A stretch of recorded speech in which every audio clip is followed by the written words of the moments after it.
dia a tothom i benvinguts. Gràcies al Museu Nacional, tenim aquí el seu director, el Pepe Serra, per acollir-nos i per escoltar-nos des de l'inici, per permetre que puguem fer un acte com aquest en un espai tan especial com aquest en el que avui farem aquesta jornada. Us agraïm molt la vostra participació. És una jornada amb un aforament molt limitat, ja ho heu vist.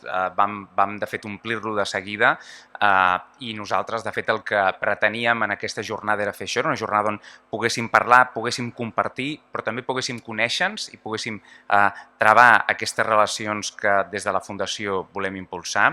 I a més, també deixar-ne pòsit i deixar-ne testimoni, per això les estem enregistrant i per això després es publicaran perquè tothom pugui tenir accés a les diverses xerrades. Sigueu per tant benvinguts en aquesta sala oval del Museu Nacional d'Art de Catalunya. Avui acull aquesta primera sessió de l'Arts Against Covid Talks, l'hem titulat Pandèmia i ara què?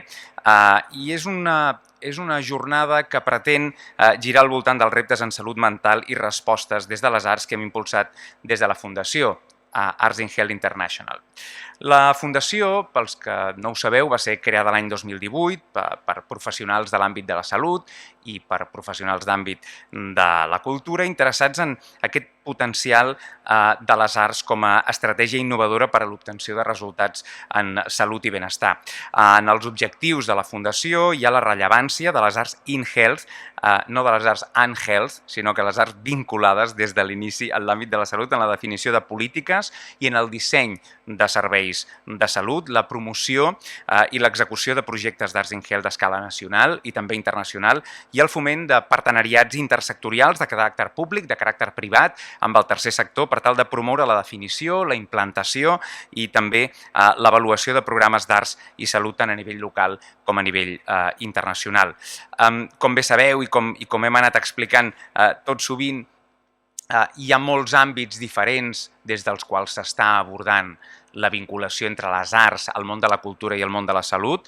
Des de la Fundació, el nostre objectiu principal és poder esdevenir aquest element que permeti treballar perquè tota aquesta feina que ja s'està fent es pugui d'alguna manera consolidar d'una manera molt més forta i d'una manera molt més transversal amb cinc grans passos que per nosaltres són allò que defensem i que expliquem i que en totes les jornades i en totes les eines que després al llarg del matí us explicarem que estem desenvolupant ens permetran poder-ho consolidar al llarg dels pròxims anys. Aquests projectes d'Arts in Health per nosaltres han de tenir 5 elements definitoris. Aquests projectes han de tenir un objectiu de salut definit, no terapèutic, sinó de salut. No hem d'anar només a intentar millorar aquelles persones que estan en un procés de malaltia determinada, sinó entendre la salut com un procés previ, fins i tot col·lectiu i global de benestar. Per tant, aquests projectes d'Arts in Health han de tenir un objectiu de salut definit. Entenem que aquests projectes en els quals participem i en els quals nosaltres volem impulsar han d'estar co-creats entre l'àmbit de les arts i la salut. És molt habitual que des del món de l'art i de la cultura es destinin recursos, departaments, equips que amb la millor de les voluntats volen crear projectes d'art vinculats a l'àmbit de la salut. No val.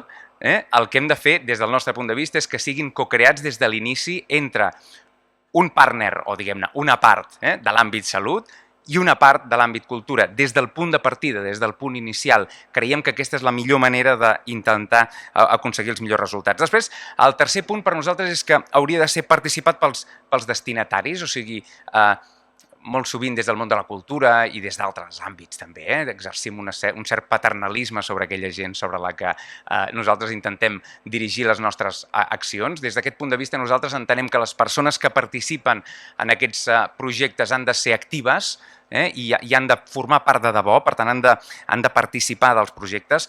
El quart, i per nosaltres fonamental, l'avaluació.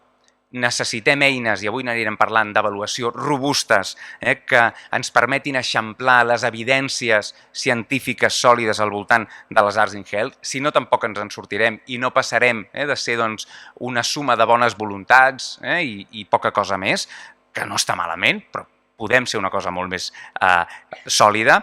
I cinquena, defensem que allò que fem ha de poder ser publicat en publicacions estàndards, sobretot en el món de la salut, en el món de la medicina. Aquest àmbit està diguem-ne, molt més integrat en el dia a dia, no tant en la gent del món de la cultura. Per tant, poder fer que aquestes experiències es publiquin en publicacions estàndards, que siguin reconegudes i que, per tant, consolidin aquesta base per nosaltres és fonamental. Per tant, 5 grans punts que per nosaltres, com a fundació, guien allò que nosaltres volem compartir i ens agradaria poder fer plegats i impulsar objectius en salut definits, cocreació, treball conjunt entre l'àmbit arts i l'àmbit health, entre l'àmbit cultura i l'àmbit salut, participat pels destinataris, avaluació robusta, o sigui, evidències i publicacions, perquè aquestes publicacions al cap i a la fi el que fan és consolidar aquestes evidències. Per contextualitzar aquest acte, fa 2 anys després de l'inici de la Covid-19, avui aquestes afectacions en l'àmbit de la salut mental són més evidents que mai, en parla tothom, ja no és una cosa que en parlem 3 o 4, tots els mitjans de comunicació massius en parlen i, per tant, en el marc d'aquest moment en el qual ens trobem, vam crear aquest concepte d'Arts Against Covid, és aquest hashtag que, a més podeu fer servir avui. Això nosaltres ho vam acabar transformant en aquests premis Arts Against Covid, que es van celebrar el passat mes d'abril. Eren premis dirigits a entitats físiques, jurídiques, institucions, grups de recerca o investigació que poguessin oferir projectes en aquests 5 nivells que a nosaltres ens agrada poder treballar. El jurat va premiar el projecte irlandès Acting for the Future, Creative Arts for Health and Wellbeing, i així mateix també el projecte català Cos Benzo, de l'Anna Villaplana Casaponsa, i el projecte Creative Comfort de l'University College de London.